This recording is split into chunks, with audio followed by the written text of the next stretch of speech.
To me, Chicago is a team in the position that they're in, Chris, with DeRozan playing at this level, Levine playing at this level, Ball coming back, Caruso coming back, Vucevic playing as well as he is, the depth they have. This team should be going all in. Your window is wide open now. Go for it all.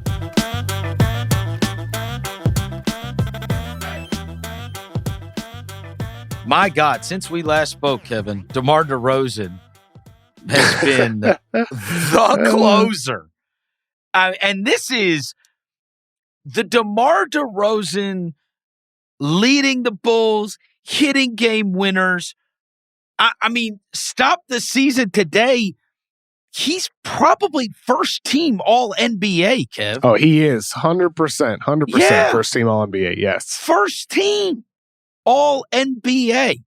And being the best player on a team and the best closer on a team that is now the number 1 seed in the Eastern Conference is one of the amazing stories of the season that we have been chronicling throughout. But it feels like, some of these stories, they peter out. We'll see what happens, right? Like we talked up the Wizards, and it was like, hey, the Wizards looking good, and they've been, had a good win last night, but then they really came back to earth very, very quickly after their best start in 40 years. Who knows what the plight of the Grizzlies would be? We might look back on our conversation today, and there was foolishness. Who knows? But I know this.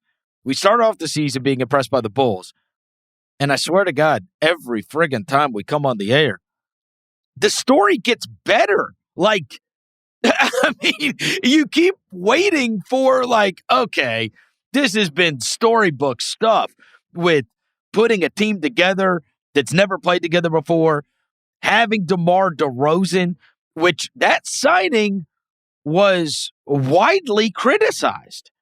And he is probably the most beat-up player in the entire NBA by the analytics nerds over the last 5 years. Westbrook maybe more so, but there's a lot of people that, have their feelings about Westbrook that are not necessarily have to be analytic based. But DeMar DeRozan was kind of always held up as, here's a guy that puts up numbers, but he's overrated because he doesn't take threes. And to see this ascent into what he has become, and the fact that the league, like in many ways, came back around to him, with all these teams trying to stop you from going to the rim and shooting threes, guys like him, guys like Chris Paul become these really deadly weapons because of their ability to make shots everywhere and not just, it's almost like it's unconventional now, and it plays to their benefit. Yeah, I mean, with DeRozan, some of the criticisms of him taking mid-range jumpers was unfounded the last handful of years in San Antonio, though. And we've talked about this 100 times. In San Antonio, he became one of the league's most efficient isolation scorers, one of the league's best pick-and-roll shot creators. He improved as a passer over his years in San Antonio after, in his final year in Toronto, making some progress as a passer. DeRozan got better each year into his 30s while he's hidden in Texas. And now he's in a situation with the best, most perfect surrounding pieces to have. And not only that, like, Caruso's been out with a foot injury. Ball just got back on Monday night for the first time in a while. And he's doing that despite some absences. It's truly remarkable what DeRozan's doing. He's undoubtedly first team All-NBA thus far this season. He undoubtedly is a guy that belongs in the big pile of guys who could finish in the top 5 for MVP voting. He's not going to win it, but he's that level right now for the Bulls. Just only to put that into perspective. And with this team, man, like you said, every time we talk about, we've been pretty high on them. I think even before the season, more than most people. Like we said, if they sacrifice on offense, they'll be great. If they are better defensively than we think, they could be really great. And they are better defensively than anybody thought. I think even better than they thought.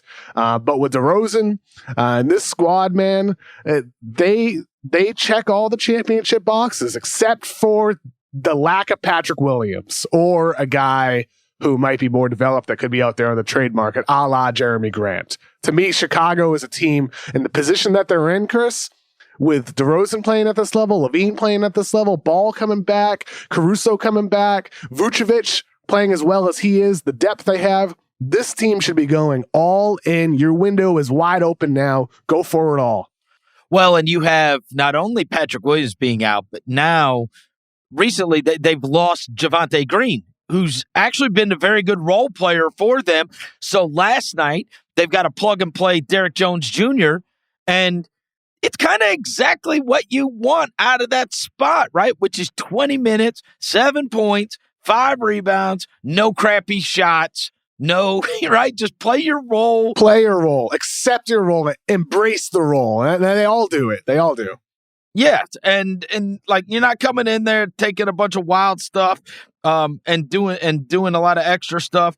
They've been able to fit. Now, I did have some questions. I don't want to act I didn't have questions about them going into the season, but as I said at the start, everybody did, Chris, especially their defense. Everybody did. They're a very difficult team to analyze because it was just an unknown.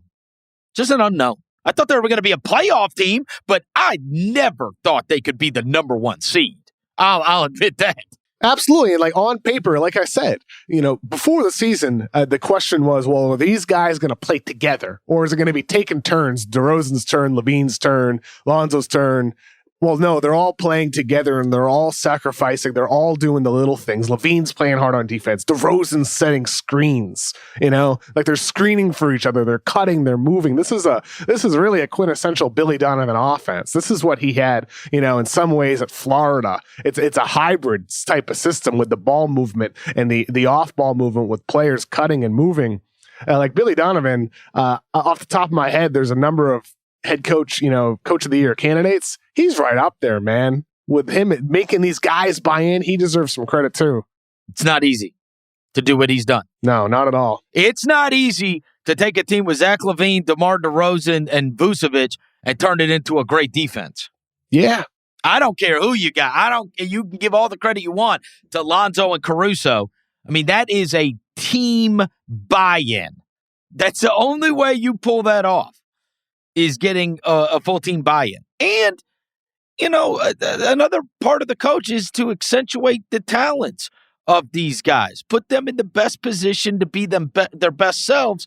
And you get credit if you're Billy Donovan for DeMar DeRozan being talked about on our show as an all NBA first team player. It's wild. Yeah, it's something else. He's been in the league a long ass time. We hadn't been talking about DeMar DeRozan being first team all NBA, and now he's on a new team. I mean, Donovan gets some credit for that for sure. No doubt about it, man. Like he's. I remember a couple of weeks ago when I had William Liu and Blake Murphy on the Void Pod. Will Liu had mentioned how with DeRozan, just the work ethic. And I mean, it made me think about, I didn't mention this on that pod, but a couple of years ago, first year with the Ringer, I think the 16-17 season, I talked to DeRozan's trainer about like the amount of work he puts into his footwork, to become the mid-range savant that he is, how much he's watched Kobe over the years. And Chris Farr is his trainer. They worked together for years based out of LA. And like DeRozan is just one of those basketball junkies. He really is. And I think with a guy like that, the reason why the improvement continued happening in San Antonio and why it continues happening now at Chicago at age 32 is just because he's one of those guys that genuinely loves the game of basketball and he loves the process of improving away from the court. And I think that's why he's gotten better so much over the years. Why with him? He's sacrificing now. He's in this position. He's willing to accept and do the things that he needs to do on a night-to-night basis. So it's all about what's happening between the ears with DeMar DeRozan. Like that's the secret to his success here in his entire career and what's happening now, because it's unusual to see somebody keep getting better the way he has. And it's all about what's happening. Well, and I was always higher on him than my peers simply because of throwback. He's a throwback. He's a throwback. Well, not just a throwback. I mean, I did shows with Tony Allen every week for a long, long time. And when he would come up on lists where people were like downing him, or they would say the most overrated players or like the highest paid player, like he would always be just like, what are these people talking about? Like, go out and try to guard this guy. Like DeMar DeRozan is a bucket. Like the guy, like if you talk to players There is no underrating DeMar DeRozan. There never has been. There never has been. There was always a chasm between talking to the players in the league and talking to media about that player. 100%. And statistically, he has improved, though. How much of that is like you alluded to it earlier?